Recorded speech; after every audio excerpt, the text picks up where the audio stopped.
আসসালামু আলাইকুম ওরহমতুল্লাহ। প্রিয় দিনী ভাই ও বোনেরা, শবে কদর হল রমজানের সবচেয়ে পবিত্র রাত।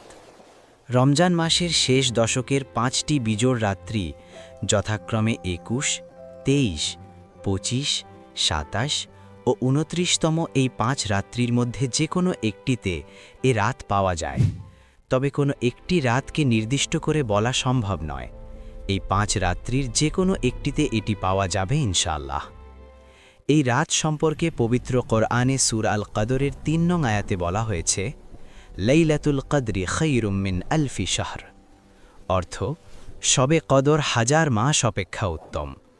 আর রাসূলুল্লাহ সাল্লাল্লাহু আলাইহি ওয়াসাল্লাম বলেছেন, যে ব্যক্তি ঈমানের সাথে এবং সওয়াবের আশায় শবে কদরে নামাজে দাঁড়ায়, ইবাদত করে, তার পূর্বের সব গুনাহ ক্ষমা করে দেওয়া হয়। সহিহ বুখারী হাদিস নং 1901। শবে কদরের বিশেষ আমলগুলো হল: 1. কোরআন তেলাওয়াত করা, 2. নফল নামাজ ও কিয়ামুল লাইল পড়া, 3. দোয়া ও তওবা করা, 4. যাকাত ও সাদাকা দেওয়া ইত্যাদি। তাই এই রমজানে চেষ্টা করো শবে কদরে ইবাদত ও দোয়ার মাধ্যমে সর্বোচ্চ সৌভাগ্য অর্জন করার।